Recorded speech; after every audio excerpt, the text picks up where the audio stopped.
Namanya juga hutan alami, ya kan? Memang sih pemandangannya luar biasa indah, bikin mata seger. Tapi namanya juga alami, pasti nyimpen banyak misteri di baliknya. Bisa bikin kita terkesima, tapi juga bisa bikin merinding. Ini nih yang kejadian sama 4 turis yang lagi liburan di salah satu hutan di Asia. Mereka berempat ditemani sama pemandu wisata, guide, buat menjelajahi hutan lewat jalur sungai. Naik kayak awalnya semua happy-happy aja, asik menikmati pemandangan yang cakep banget. Rencana mereka di hutan itu cuma 2 hari doang. Tapi drama mulai muncul pas mereka kemah malam itu. Gara-garanya salah satu turis ketahuan selingkuh sama pasangannya sendiri, dan yang lebih parah, selingkuhnya sama teman mereka. Wah, kacau deh.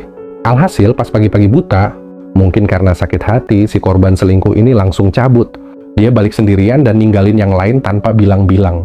Si guide langsung panik berat pas lihat satu kayak udah hilang dari tempatnya.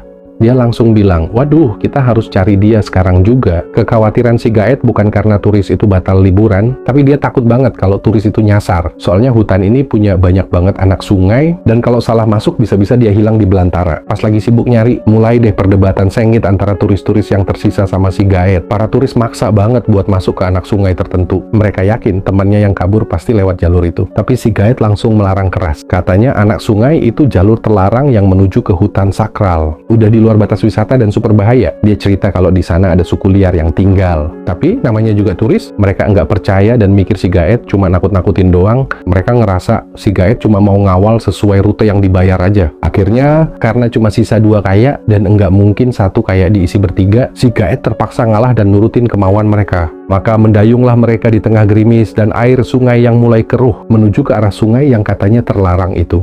Dan benar saja, apa yang mereka duga soal anak sungai itu tepat. Mereka nemuin kayak yang ditinggal sama temennya.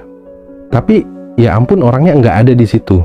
Cuman ada ransel dan pelampungnya doang. Otomatis mereka memutuskan buat naik ke darat dan mulai nyari. Si guide kasih batas waktu cuma 1 jam buat nyari. Dia nggak mau ambil risiko kehilangan kayak mereka. Itu satu-satunya akses balik. Jadi si guide milih nunggu di situ. 3 turis itu langsung masuk hutan, sambil sesekali teriak-teriak manggil nama temannya. Nah, pas si guide lagi nunggu, dia ngerasa aneh. Kayak ada yang lagi ngawasin dia buat mastiin. Dia coba teriak, panggil turis-turis itu, tapi nggak ada jawaban. Langsung deh dia waspada dan naik ke darat buat ngecek. Baru aja jalan sebentar jelek, dia nemuin perlengkapan safety milik seseorang, dan di situ juga ada benda-benda ritual yang digantung. Sumpah horor banget. Tiba-tiba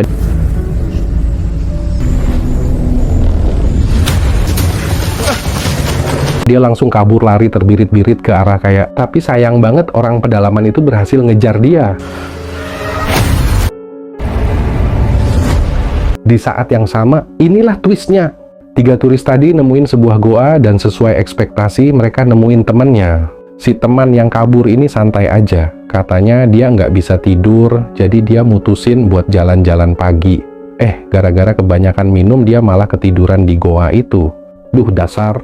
Mereka langsung balik, tapi begitu sampai di sungai mereka kaget setengah mati. Si guide udah nggak ada di tempatnya. Si pria gondrong nemuin sebilah pisau yang dia yakin ditinggalin sama si guide.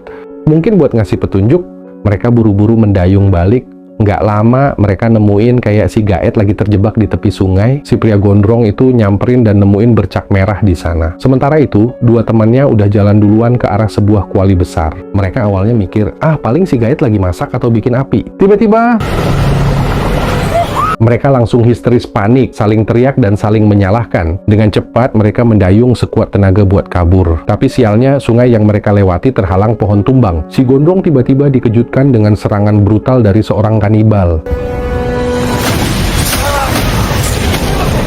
Melihat temannya diserang, yang lain langsung bersatu dan melawan kanibal itu bareng-bareng. Mereka berhasil ngalahin si kanibal, tapi nahas, kayak mereka malah kebawa arus dan hanyut.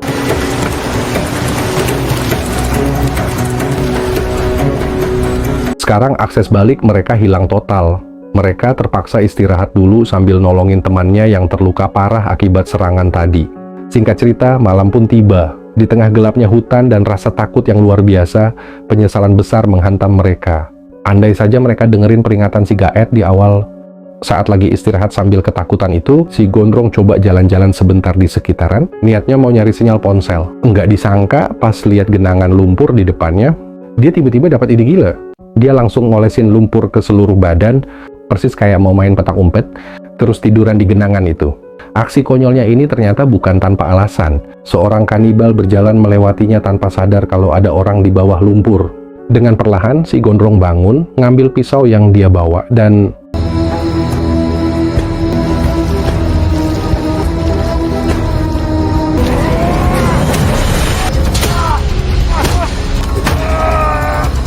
pertarungan sengit pun pecah. Sayangnya, akibat perkelahian itu, si gondrong terjatuh dan pingsan. Pas dia bangun, kabar buruk.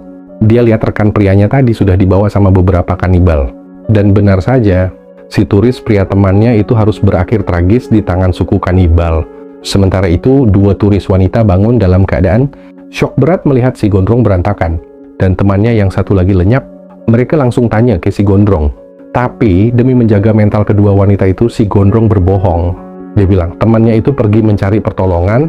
Mereka bertiga pun memutuskan cabut dengan mengikuti aliran sungai. Tapi dasar sial, lagi-lagi mereka dikejar para kanibal. Sialnya lagi, salah satu wanita terperosok ke lubang perangkap.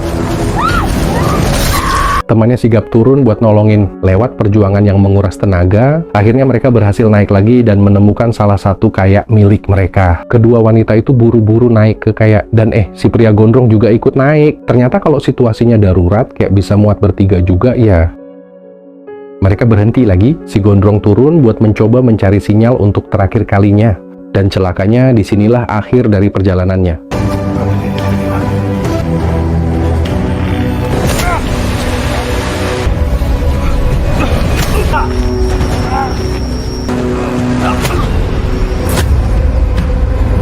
Dia diserang kanibal, berhasil dilumpuhkan, lalu kanibal itu menancapkan belati di sebuah pohon, persis di bawah kepala si gondrong yang digantung. Tapi karena gondrong ini cerdik, dia berhasil meraih belati yang tertancap itu, membebaskan diri dan dengan sisa tenaga, melawan balik hingga berhasil mengalahkan kanibal tersebut. Namun kemenangan ini hanya sesaat, kanibal-kanibal lain mulai berdatangan. Alhasil, si gondrong membuat keputusan yang sangat mulia. Dia mengorbankan dirinya.